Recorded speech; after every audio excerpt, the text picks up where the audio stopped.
C'est parti, salut les gens, on se retrouve Lioma pour une nouvelle vidéo et aujourd'hui nous allons continuer la série de vidéos Tana sur les cours d'anatomie, toujours à la deuxième unité de la deuxième année médecine, l'unité sur l'appareil digestif.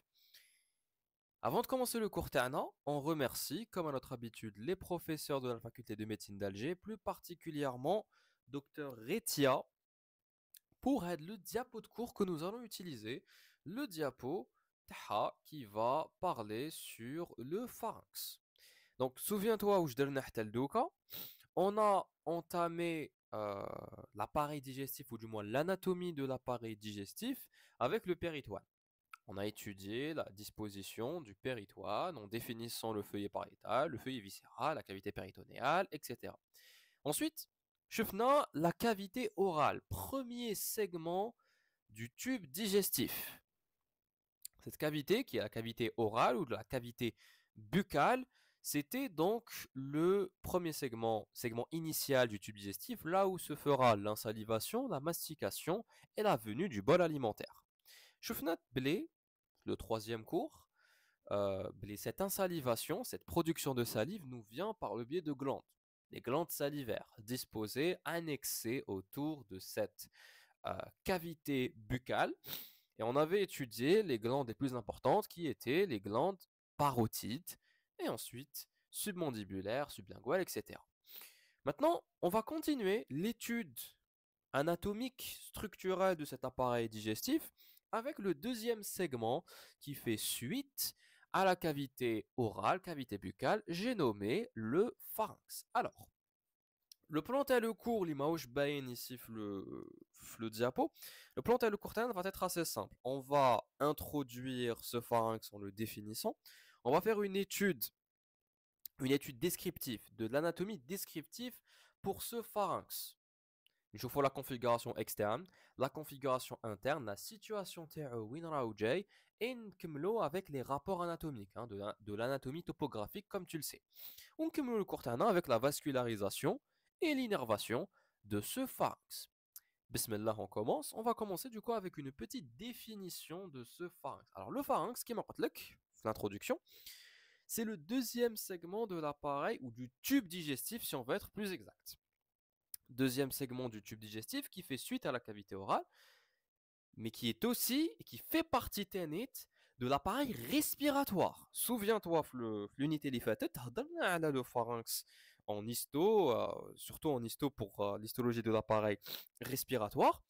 Donc, ce pharynx n'est pas juste, il est annexé aux deux appareils. Il fait partie du tube digestif et donc de l'appareil digestif, mais aussi de l'appareil respiratoire. On parle d'un carrefour aérodigestif qui va permettre de lier les deux appareils, les deux tubes, car à ce niveau, il use l'ahwa, elle a le pharynx, et il use le bol alimentaire, elle a le pharynx. C'est donc un carrefour aérodigestif, et donc l'étude anatomique TAO est extrêmement importante. Si on veut le définir de manière un peu plus classique, on va dire que c'est un conduit, c'est un tube, c'est un conduit qui se trouve au niveau de ta gorge et qui est formé par plusieurs muscles recouverts d'un tissu membraneux, d'un tissu fibreux. On parle d'un conduit musculo-membraneux qui était revêtu du coup par une muqueuse, en contact avec la lumière bien sûr. Ce conduit musculo-membraneux, il se situe au fond de ta gorge et il est surtout, il est fermé en arrière et il est ouvert en avant. Il sera ouvert en avant et c'est grâce à ça qu'il va permettre de communiquer avec les fosses nasales, continuité du coup pour l'appareil respiratoire, et il va être en continuité avec la cavité orale, la cavité buccale, premier segment du tube digestif, qui va donc aider le pharynx à créer une continuité pour le tube digestif et laisser passer le bol alimentaire. Donc, ce conduit musculo-membraneux qu'on appelle le pharynx, qui est présent ici, du coup le curseur terré, c'est un conduit qui est vertical. Il est du côté de la gorge théâtre, il est médian et il est impair, on n'en a qu'un seul. Si on veut voir la fonction TAO, le pharynx, on va dire qu'il a plusieurs fonctions, des rôles multiples. Il aide bien sûr à la déglutition, c'est-à-dire le fait est d'avaler le bol alimentaire, le fait est de le faire passer de la cavité buccale au pharynx et ensuite à l'œsophage, باش من بعد يروح لي في الباقي تاع le tube digestif. C'est la déglutition. Ça, c'est l'un de ses rôles primaires. Deuxième rôle pour l'appareil respiratoire, c'est bien sûr la respiration. C'est par lui que l'air va passer pour ensuite aller au larynx, au conduit laryngé, et se continuer par la trachée, les bronches et l'intérieur au genou des poumons. Donc il y aura un passage de l'air et un conditionnement de cet air. C'est là où est-ce que l'air sera réchauffé à une température adéquate et il sera humidifié, c'est-à-dire saturé en vapeur d'eau. Troisième rôle, qui est aussi un rôle au niveau de l'appareil respiratoire, c'est le rôle phonatoire. Le son laryngé qui me vient donc des cordes vocales du larynx, de par l'air expiratoire qui va faire vibrer donc les cordes vocales, ce son laryngé va passer par le pharynx. Si on n'a pas de pharynx, eh ben, le son, il يحقليش en fait. Et je ne pourrai pas parler كيما راني نهضر معاك دوكا. Quatrième rôle, c'est un rôle un peu plus... un rôle que tu ne connaissais pas avant, sans doute. Il a un rôle pour l'audition. Parce qu'on va voir, l'anatomie de le pharynx, qu'il possède un ostium, il possède un petit trou qui va permettre de le lier à l'oreille moyenne par le biais de la trompe auditive qu'on appelle la trompe d'Eustache. Cette liaison permet d'équilibrer les pressions au niveau du tympan, histoire d'empêcher que la pression externe ou interne soit déséquilibrée ma benatom, qu'on ait un déséquilibre entre la pression interne et externe au niveau donc du tympan et donc d'avoir des problèmes auditifs. Ça, ce sont grossièrement les fonctions du pharynx, et pour comprendre encore mieux ces fonctions-là, rien de tel qu'une étude structurale, anatomique de ce pharynx. Alors déjà le pharynx Winjay, niveau situation, il se trouve où? Il se trouve, donc c'est la région ici en rose, fait le schéma bien sûr, sur une coupe sagittale, une coupe latérale de profil. Il se trouve en arrière des fosses nasales melfour. Il se trouve en arrière de la cavité buccale, la région moyenne, et il se trouve en arrière du larynx, la région inférieure. Il est en avant du rachis cervical, c'est-à-dire l'ensemble des vertèbres cervicales, donc de C1, de la première vertèbre cervicale jusqu'à C6, la limite de notre larynx. Il est situé tête la base du crâne, principalement par l'os sphénoïde, et il va être limité par la limite inférieure du larynx, c'est-à-dire le cartilage cricoïde, et il va se continuer avec l'œsophage par le biais d'un rétrécissement qu'on va appeler la bouche œsophagienne de Killian. C'est grossièrement la situation de notre pharynx, en arrière des fosses nasales, cavité buccale et larynx, en avant du rachis cervical, la base du crâne, et fort, le bord fort du cou, l'œsophage, et le bord inférieur du cartilage cricoïde. Maintenant, on va étudier la morphologie de ce pharynx, c'est-à-dire sa configuration externe. D'un point de vue extérieur, il ressemble à quoi? Il a quelle forme? Quelles sont ses dimensions? Et la configuration interne, qui fait le pharynx. Est-ce qu'il y a une division particulière pour être le pharynx? Spoiler, oui. On va commencer d'abord avec la configuration externe. Le pharynx, il a la forme, donc c'est un conduit qui est ouvert en avant, et a la forme d'une gouttière. On dit même qu'elle a la forme d'un entonnoir. Cette gouttière qui est ouverte en avant, parce qu'elle va communiquer avec les fosses nasales, avec la cavité buccale et même avec le larynx. Elle a une longueur, du coup cette gouttière, ce pharynx, il a une longueur d'environ de 15 cm et il a une largeur qui va diminuer à chaque fois que nahbot.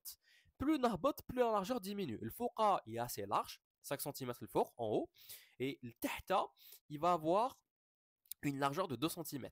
Donc la largeur hatenqas. C'est pour ça qu'on dit qu'elle a la forme d'un entonnoir. Ce pharynx, le pharynx terna.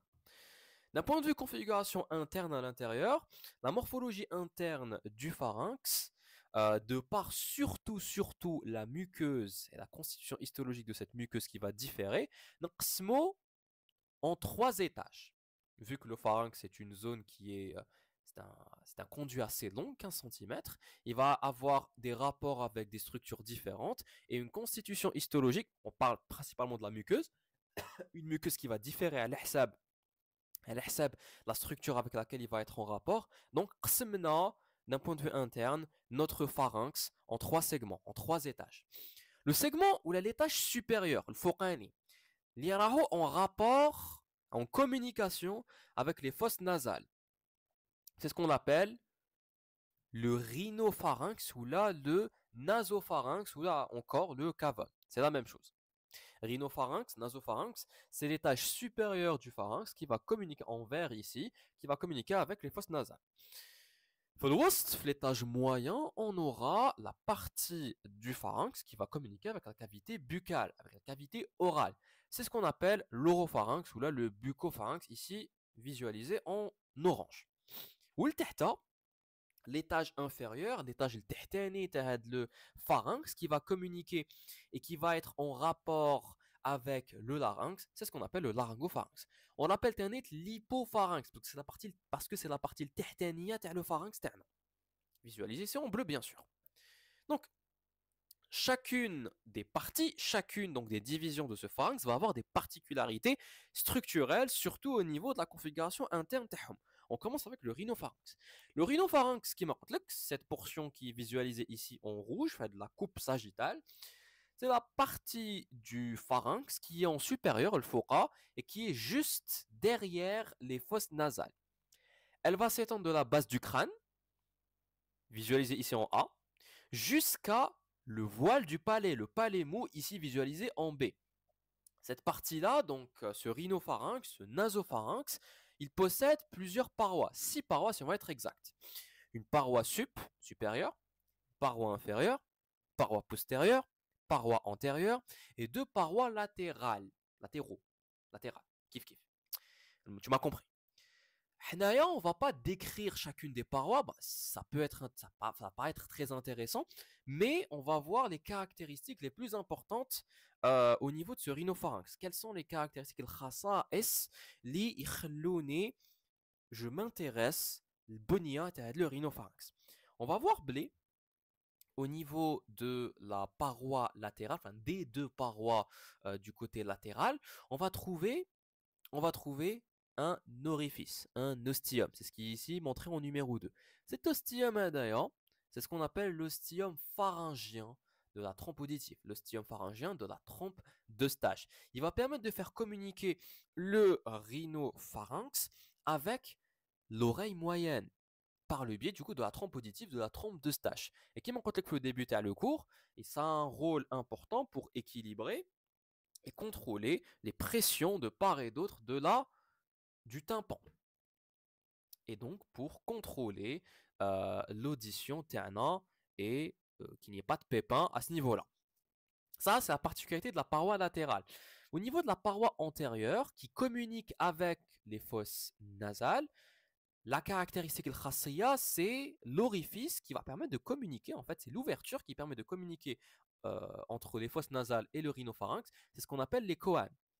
Ces coanes, ce sont des ouvertures, sont les ouvertures postérieures de ma cavité nasale ou là de mes fosses nasales, qui permet donc de faire communiquer. Ici c'est bien montré ici au niveau du schéma en haut à droite.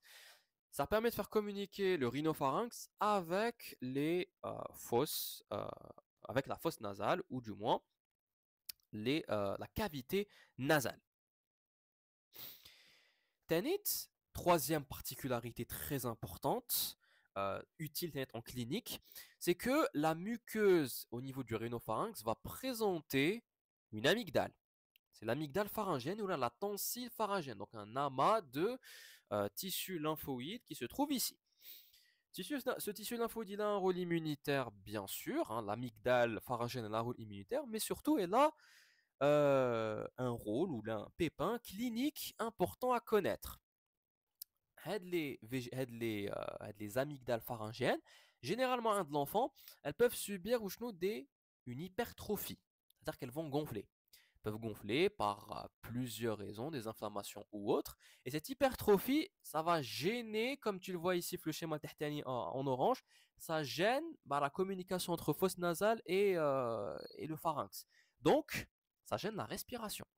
Ça peut gêner la respiration et ça peut causer, ou non, le ronflement. Et ce gonflement de l'amygdale pharyngienne, c'est ce qu'on appelle les végétations adénoïdes. Important à garder en tête. Ça, c'est un intérêt clinique. Ces végétations adénoïdes, ou du moins même le rhinopharynx de manière générale avec les coanes, peuvent être observées en clinique par une technique où le médecin peut y un miroir au niveau ici de la cavité buccale. Ce miroir permet d'observer en fait l'orifice, l'ouverture postérieure des fosses nasales sur le rhinopharynx, c'est-à-dire les coanes, et même du coup de vérifier qu'il n'y a pas un pépin au niveau de ces tonsilles pharyngiennes, ces amygdales pharyngiennes, et qu'il n'y ait pas de végétation adénoïde. Ça, c'était du coup pour le rhinopharynx. On passe maintenant au deuxième étage du pharynx, qui est l'oropharynx. C'est la partie du pharynx qui va communiquer avec la cavité buccale, avec la bouche, avec la cavité orale qu'on a déjà étudiée.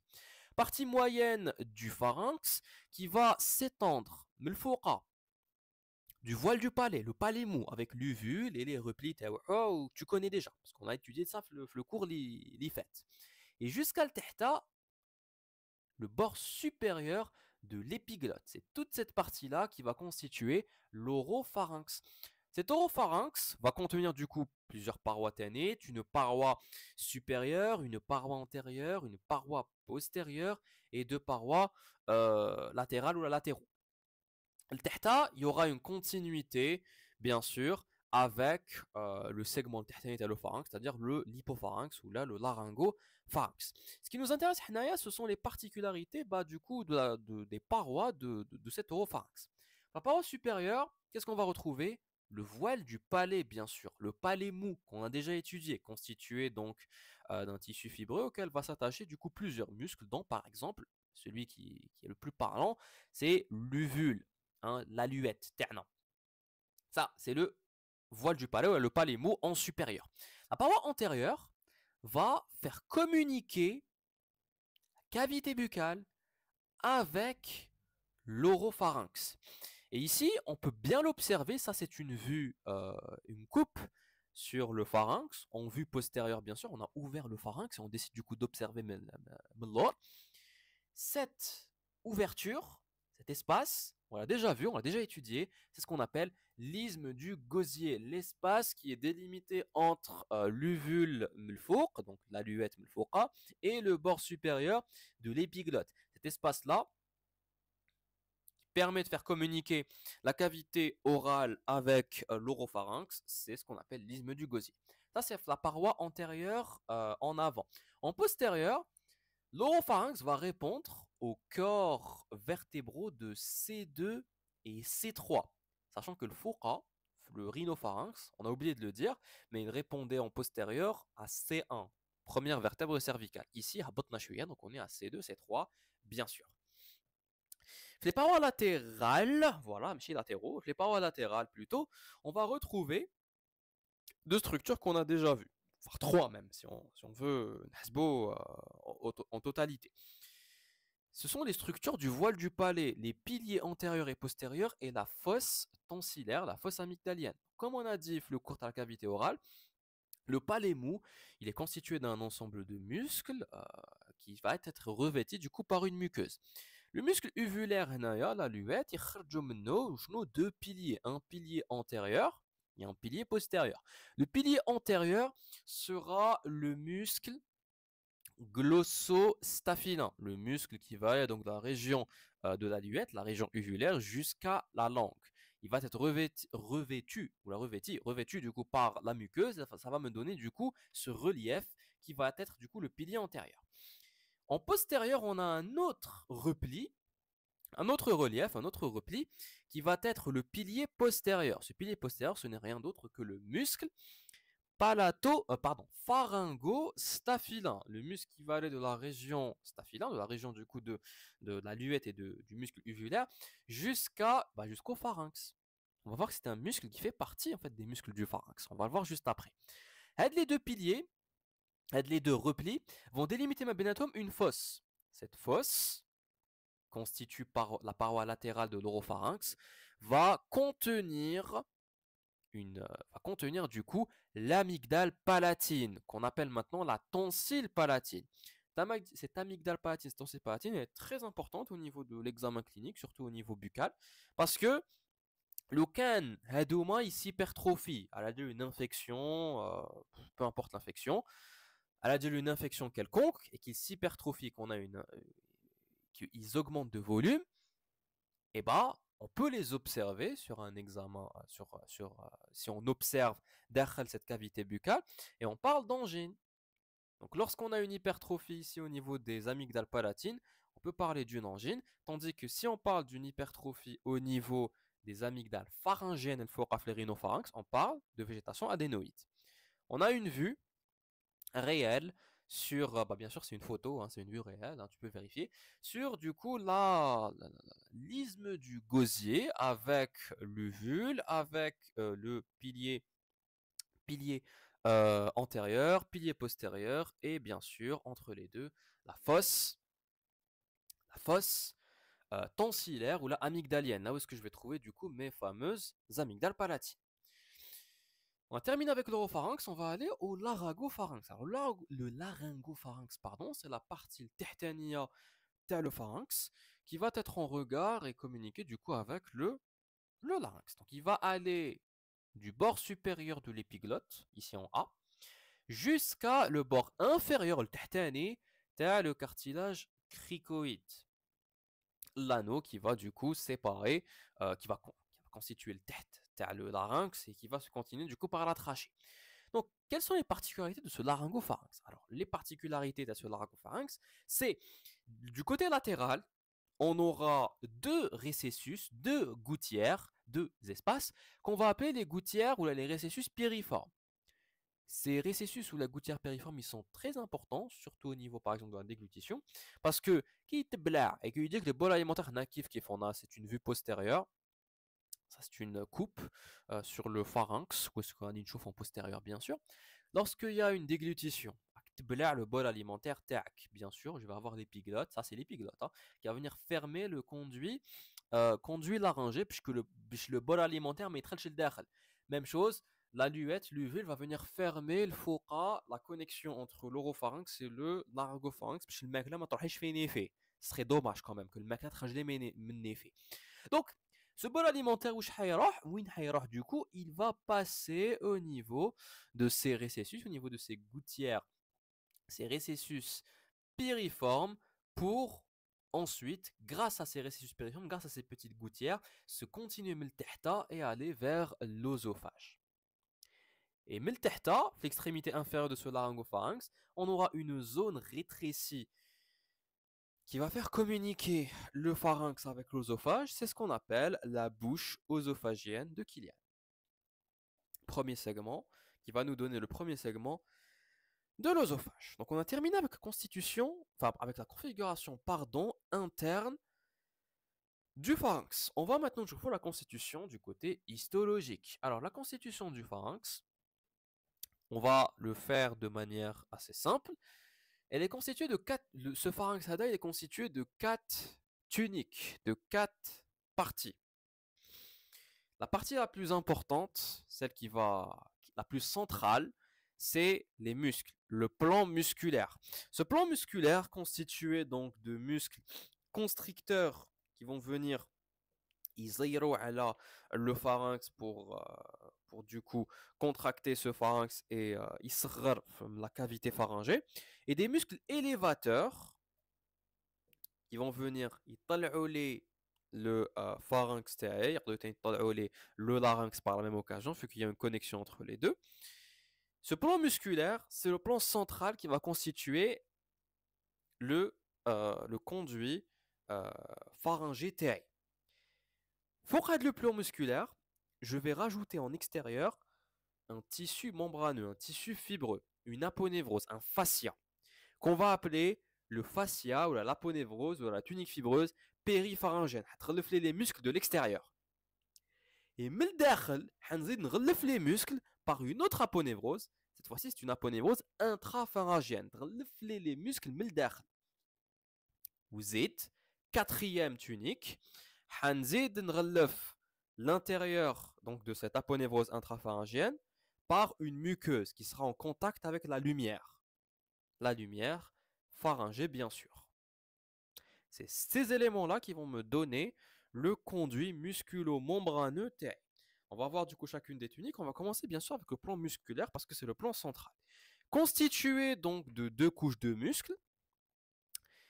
Une première couche externe qui sont des muscles constricteurs. Ces muscles constricteurs abdominaux, ils ont une direction circulaire oblique qui va permettre de donner la forme générale du pharynx. Permettre donc de fermer le pharynx en latéral et en postérieur et de le garder ouvert avec les fosses nasales, cavités buccales en avant. Ces muscles constricteurs, on en a trois paires. Donc 3 du côté droit, 3 du côté gauche. On a le constricteur supérieur, on a le muscle constricteur moyen et on a le muscle constricteur inférieur. Ces trois muscles vont avoir une terminaison commune. On va voir le schéma. Trois muscles, constricteur supérieur, constricteur moyen, constricteur inférieur. Ces muscles-là se mettent l'un sur l'autre. Ils vont avoir une terminaison commune par un tendon central médian commun à les muscles du constricteur du pharynx, qu'on va appeler le raphé pharyngien, le raphé médian. C'est là la terminaison de les muscles constricteurs du pharynx en arrière qui va du coup me donner du coup sur la ligne médiane TI. Ces muscles-là, même s'ils se terminent au même endroit, ils auront bien sûr une origine différente. L'origine du constricteur supérieur ne sera pas la même que celle du constricteur moyen et celle du constricteur inférieur. Donc, qu'est-ce que du coup, les points d'insertion, le point d'origine de ces trois muscles, ces trois paires de muscles pour être plus exact. Alors, on va voir le schéma. Donc, ici, sur cette coupe sagittale, sur cette coupe latérale, pour pouvoir observer le pharynx TI, j'observe très très bien l'insertion et l'origine de ces trois muscles-là. Le constricteur supérieur, où il va s'attacher, où il aura pour origine la mandibule et le processus ptérygoïde. Ça, c'est pour résumer. Au niveau de la mandibule, ça se fera du coup sur la ligne mylohyoïdienne, une ligne présente la face postérieure du corps de la mandibule. Si on veut résumer, on va dire la ligne mylohyoïdienne sur la mandibule pour être exact. Donc, constricteur supérieur s'attache, il va avoir pour origine d'abord la mandibule. Ténit, le processus ptérygoïde. Alors, qu'est-ce que ce processus ptérygoïde? C'est une éminence osseuse, un os qui va aider à constituer la base du crâne. Cet os-là, on va l'appeler l'os sphénoïde. Donc, l'os sphénoïde donc un processus, une éminence osseuse qui du coup en vertical c'est le processus ptérygoïde. Et maintenant, j'aurai l'insertion, l'origine, le constricteur supérieur. Zid, mais bien le processus ptérygoïde ou la mandibule, il y a un espace. L'espace, il est lié par un ligament. C'est le ligament ou là le raphé ptérygo-mandibulaire. Le ligament ptérygo-mandibulaire, je vais faire attacher l'origine à le constricteur supérieur. Donc si je résume, l'origine de ce constricteur supérieur sera le processus ptérygoïde, la ligne mylohyoïdienne, donc l'os mandibulaire, et bien sûr le ligament ou là, le raphé ptérygo-mandibulaire. Ça se voit très très bien sur le schéma, et encore mieux, tu vois l'insertion au niveau donc du ptérygoïde. Ici, tu peux lire le ligament ptérygo-mandibulaire et au niveau de la mandibule. Ça, c'est le constricteur supérieur. L'origine du constricteur moyen, elle se fait où? Tu peux voir ici, faites le schéma. Alors, le constricteur moyen, il s'attache au niveau de l'os hyoïde. Plus précisément, au niveau, ça c'est quoi? C'est la grande corne de l'os hyoïde. Tenit, je peux voir qu'il s'attache sur une espèce de fil, ça c'est une structure ligamentaire qui va aller, ça c'est quoi? C'est l'apophyse ou le processus styloïde de l'os temporal qui va venir s'attacher sur l'os hyoïde. Donc on va dire que le constricteur moyen aura pour origine, la grande corne de l'os hyoïde avec le ligament stylo-hyoïdien qu'on a vu du coup, fait le schéma. Ça, c'est pour le constricteur moyen. Le constricteur inférieur, oui, il s'attache à Kchofo, il s'attache sur le larynx de manière générale. Il va s'attacher du coup sur le cartilage thyroïde, qui est Kchof, côté latéral du cartilage thyroïde, bien sûr, et sur le cricoïde, l'arc de l'anneau cricoïdien. Donc, origine du constricteur inférieur, la face latérale du thyroïde et l'arc cricoïdien, comme tu peux le voir. La terminaison, le tableau, il te résume un peu tout. Hein. La terminaison, elle sera commune sur le rafet médian, de tendon du coup de la ligne médiane de ces muscles constricteurs. Et l'innervation, kiff kiff, elle sera commune. Elle se fera par le biais des branches du pneumogastrique, du 10e nerf crânien du nerf vague. Le constricteur supérieur et moyen, ce sera des branches pharyngiennes tel le nerf vague. Et l'inférieur, ce sera un rameau, donc tel le récurrent laryngé, qui me vient justement du pneumogastrique du nerf vague, du 10e nerf crânien. Ça, c'est pour les muscles constricteurs T-Way. Les 3 muscles T-Way. Oui, je prends un deuxième plan musculaire qui est un peu plus interne. Et cette fois-ci, ce n'est pas des muscles qui sont circulaires, ce sont des muscles qui sont longitudinaux. Ils vont presque établir l'axe vertical de mon conduit pharyngé. Donc, quels sont les muscles? C'est des muscles que tu connais déjà, qu'on a déjà cités. On a déjà cité les cours précédents. واحد في le cours تاع les glandes salivaires ou l'autre le cours تاع la cavité orale. On va commencer avec celui qu'on a cité la dernière fois, le cours تاع les glandes salivaires. Un muscle qui va aller, regarde bien le curseur TI, qui va aller de l'apophyse styloïde et qui va venir s'attacher en pointillé هنايا au bord latéral supérieur, latéral de l'épiglotte et on va dire du larynx de manière générale. Ce muscle-là, c'est un muscle qui aide à constituer le rideau stylien, c'est le stylo-pharyngien. Il va aller du processus styloïde jusqu'au larynx. Ça, c'est un muscle élévateur et interne longitudinal pour le pharynx TAE. Deuxième muscle qu'on a vu la cavité buccale, c'est un muscle qui va aller de la région uvulaire, de la région de l'aluette, la région du palais mou, de la région staphylin, oui. Et il va venir s'attacher sur le pharynx, c'est-à-dire sur la paroi latérale du pharynx, bien sûr en interne. Muscle qui va me donner le repli postérieur, le pilier postérieur de mon palais mou, j'ai nommé le pharyngostaphylin. Il s'attache sur le fascia palatin, TAE, et il va venir se terminer sur la paroi latérale du pharynx. Adouma, ce sont les deux muscles qui vont aider à constituer les muscles élévateurs du plan musculaire pharyngé. Ce sont des muscles longitudinaux, comme tu peux le voir sur le schéma, et des muscles plus internes que les muscles constricteurs. L'innervation tehom, le palatopharyngien, le pharyngostaphylin, c'est la même chose, le même nom. Il va être innervé par le nerf vague, qui est ou là, mais aussi par le nerf spinal, le 11e. Sauf que le seul muscle qui va déroger à la règle, le nerf vague, c'est le stylo-pharyngien. Ce stylo-pharyngien, lui, il est innervé non pas par le 10e nerf crânien, le nerf vague, mais plutôt par le 9e nerf crânien, le glossopharyngien. Voilà pour le plan musculaire du pharynx. Qui manque le muscle pharyngostaphylin, c'est un muscle qui aide du coup à constituer le pilier. C'est le muscle, le pilier postérieur de mon voile du palais. Donc, ça c'était du coup pour le plan musculaire. Ces muscles-là qui manquent, ils vont aider, c'est le plan central pour former le pharynx TAE. Ces muscles vont être revêtus المهم حيكونوا مغلفين par une aponévrose, un fascia, un tissu membraneux. Ce tissu membraneux, pour aider à former le conduit musculo-membraneux, عندك un tissu membraneux externe et un tissu membraneux interne. Ce tissu, cette aponévrose externe, c'est ce qu'on appelle le fascia péristaphylin, un tissu fibreux qui va venir recouvrir les faces latérales et postérieures des muscles constricteurs, donc l'extérieur, et qui va s'attacher au niveau de la base du crâne. On peut même l'appeler le fascia pharyngo-basilaire. Cette zone d'insertion, c'est la zone du coup de ce fascia qui va prendre le nom de fascia pharyngo-basilaire. Pardon. Et le deuxième tissu membraneux, deuxième aponévrose qui va venir refléter le côté interne de ces muscles, la face profonde des muscles du pharynx, c'est le fascia intrapharyngien.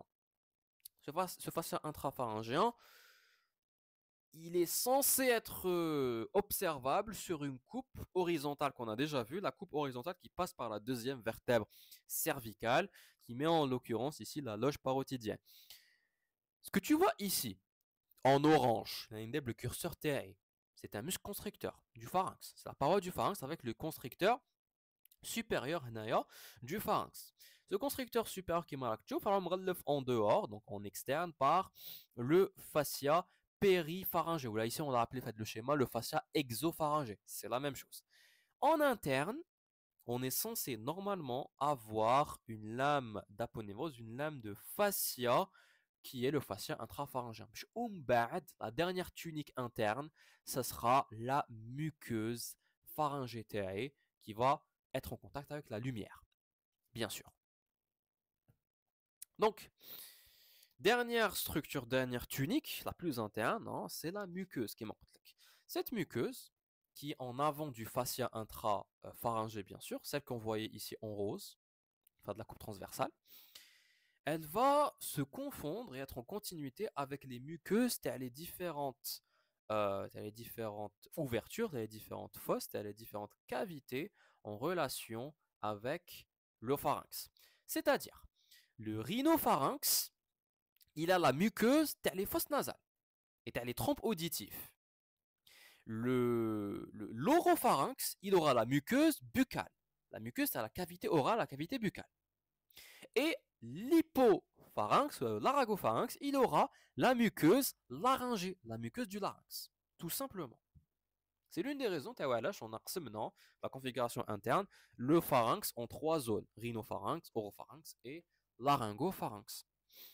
Maintenant, on passe à l'anatomie topographique, les rapports anatomiques de ce pharynx. Alors, les rapports antérieurs sahlen.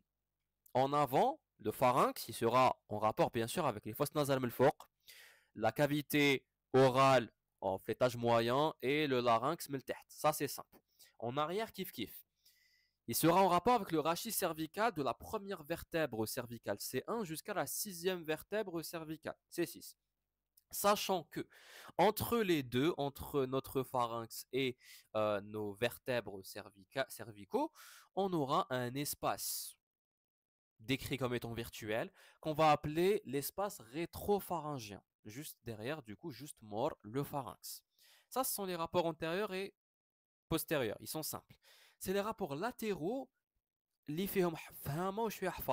alors latéralement, étant donné que, le schéma, le pharynx est un conduit 15 cm de longueur. Donc automatiquement, ce qu'il y a du côté latéral, entre le fouqa ou le tahta. C'est pour ça qu'on va nqsmo les rapports latéraux en deux. On aura les rapports latéraux susioïdiens au-dessus de l'osioïde et on aura les rapports latéraux infrayoïdiens تحت l'osioïde. مختلفين parce qu'il y aura des structures, les structures يكونوا الفوقا ماشي كما يكونوا التحتا.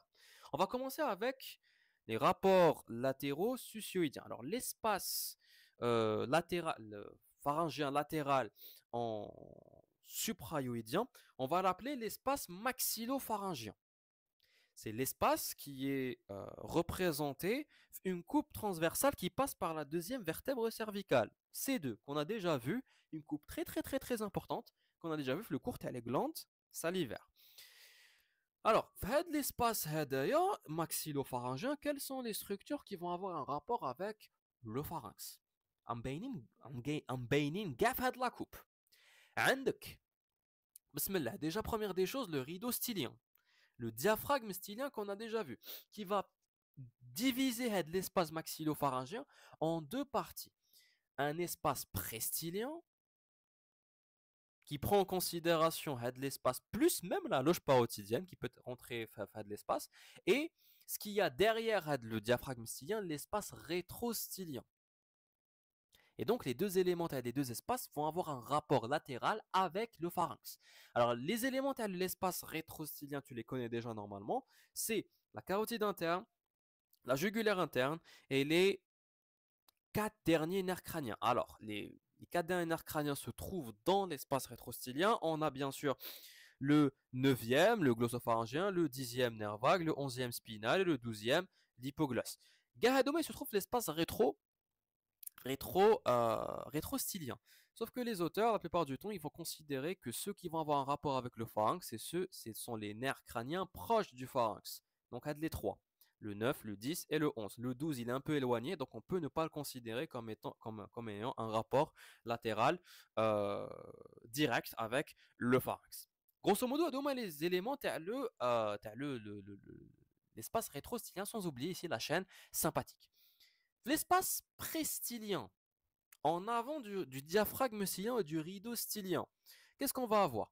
On aura un plan artériel qu'on a déjà vu, constitué donc des artères palatines et pharyngéennes ascendantes. Et les deux artères, ils vont venir vasculariser le pharynx. Ils vont vasculariser littéralement le pharynx. L'artère pharyngéenne ascendante, c'est elle qui va vasculariser de manière artérielle, bien sûr, c'est une artère, le pharynx TI.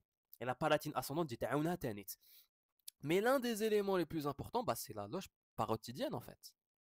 Oui, la loge parotidienne avec les éléments dans la loge parotidienne. Au-delà de la glande parotide, on aura, on aura les artères carotides externes, jugulaires externes, le nerf facial, le septième, qui passe par là et qui va se bifurquer à ce niveau-là et même les artères et veines qui me viennent, qui sont du coup collatérales de mes carotides externes et jugulaires externes. Par exemple, la veine rétromandibulaire ou alors la veine carotide externe. Ce sont des vaisseaux qui ont été étudiés dans le cours des glandes salivaires. هادوما كاع عندهم un rapport latéral au-dessus de l'osioïde avec le pharynx. كي نهبطوا شويه تحت l'osioïde. Ce sera les éléments de la région cervicale. La région de le cou تاعك. واش عندك le cou تاعك. Alors, cette coupe qui passe par C6, normalement, c'est une coupe horizontale qui passe par C6, si je ne me trompe pas. Normalement, oui, c'est ça. Avec une vertèbre cervicale ici, avec ses caractéristiques qui permettent de la différencier des autres vertèbres. On aura, bon ici, ça de la coupe, j'ai le début de l'œsophage, parce que ça ne nous intéresse pas. On va considérer qu'un D, le pharynx, juste au-dessus. Alors, ce pharynx, tête l'osioïde, va être en rapport latéralement avec, ça c'est quoi? Ce sont les lobes de la glande thyroïde. Les lobes de la glande thyroïde.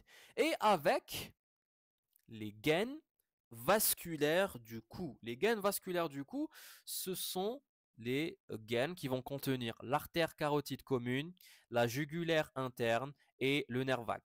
Artère carotide commune, jugulaire interne et le nerf vague. Qui passent de part et d'autre, ici, de la gaine viscérale du cou. Donc ça, c'était les rapports. Mais le tehta, bon, ça n'a pas été cité, mais ça a un rapport inférieur, c'est bien sûr avec l'œsophage et avec la bouche œsophagienne de Kilian. Ça, on verra ça plus tard avec le cours sur l'œsophage. Prochain cours, du coup, l'anatomie, du coup, tu as l'appareil digestif. La vascularisation et l'innervation de ce pharynx, elle va se faire, la vascularisation artérielle, par le biais d'une artère beina, c'est la plus importante, c'est la pharyngéenne ascendante. C'est une branche de la carotide externe qui va venir vasculariser une grande partie de ce pharynx. Elle va être aidée par d'autres artères qui sont des branches plus ou moins éloignées de la carotide externe. Donc on va avoir l'artère thyroïdienne supérieure qui vient, elle est là, voilà, la thyroïde sup, elle est là, c'est une branche de la carotide externe hiatanite, elle vient vasculariser essentiellement la thyroïde, mais vu qu'elle est de passage le pharynx, elle va vasculariser le pharynx. Elle va venir aider la pharyngéenne ascendante. On aura ténite. Quoi d'autre? Sur le schéma, on a la palatine ascendante. Il y a dans la région prestylienne, l'espace prestylien. Cette palatine ascendante, c'est une branche de l'artère faciale qui est elle-même artère faciale, qu'on a déjà vu le court élégante salivaire, branche de la carotide externe. Voilà, elle est là en pointillé, la palatine ascendante, elle va venir dire la pharyngienne ascendante pour venir vasculariser le pharynx. Et on a dernière artère ziada, si tu veux, secondaire pour venir vasculariser le pharynx, c'est l'artère ptérygopalatine. Alors cette artère ptérygopalatine, elle me vient de l'artère maxillaire qui est présente ici. Voilà, c'est celle que tu vois en pointillé, l'artère ptérygopalatine qui me vient de l'artère maxillaire. Qui m'a dit la dernière fois, l'artère carotide externe va traverser, bien sûr, elle va passer la loge parotidienne et se bifurquer en deux branches terminales. La première, là, c'est ce qu'on appelle la temporale superficielle. Et la deuxième, la région maxillaire, bah, c'est l'artère maxillaire tout simplement. Cette artère maxillaire, elle va me donner une branche qu'on appelle la ptérygopalatine tout simplement. Donc, les quatre artères qui permettent de vasculariser le pharynx, mais bien sûr la plus importante, bah, c'est la pharyngienne. C'est pas pour rien qu'on lui a donné le nom, la pharyngienne ascendante. Le drainage veineux, il se fait par le biais de veines qu'on va appeler les veines pharyngiennes, tout simplement. Avec des plexus veineux sous-muqueux, la muqueuse, qui vont se jeter dans un plexus superficiel, et le plexus superficiel, les veines pharyngiennes vont se jeter dans la jugulaire interne. C'est elle qui va récolter le sang veineux qui me vient du pharynx. Drainage lymphatique, il va se faire par le biais de trois groupes. Donc les collecteurs lymphatiques vont se diviser en trois groupes. Un groupe postérieur, un groupe latéral et un groupe inférieur. Alors, le groupe postérieur et le groupe latéral, ils vont benzouge drainer la lymphe et la jeter dans la chaîne jugulaire interne. Tandis que le groupe inférieur va jeter la lymphe dans les lymphonoeux de la chaîne récurrentielle terne. Pour l'innervation, on va continuer rapidement. L'innervation, c'est le dernier élément de le cours de toute façon. L'innervation, elle va se faire essentiellement, je dis bien essentiellement, par le nerf vague. C'est celui qui va presque faire le gal travail. Mais pas que. Donc on aura une innervation motrice pour les muscles, et une innervation sensitive principalement pour la muqueuse, et une innervation végétative, autonome par le biais du sympathique parasympathique. Alors, qui marque le vague, il est partout. Il va faire une innervation d'à peu près tout. C'est pour ça que je t'ai dit que la majorité sera par le nerf vague. Donc, l'innervation motrice, bien les muscles, c'est le nerf vague. À part le stylopharyngien, les Hawaii gêné, innervation motrice par le glossopharyngien. Ok. L'innervation sensitive, kiff, même chose, nerf vague et aussi glossopharyngien. La végétative va se faire par le nerf vague, parce que c'est un nerf du coup, le système parasympathique, et du côté sympathique par le contingent sympathique, essentiellement par le ganglion cervical supérieur. Et on a terminé avec le cours TANA sur le pharynx. J'espère que ça vous a plu. J'espère que l'état TAI avec le nez TAI qui coule, parce qu'un petit marad ne vous a pas dérangé, faites le cours. On se retrouve une prochaine fois, Inch'Allah, pour une prochaine vidéo. Portez-vous bien. Wassalamu alaikum wa rahmatullah.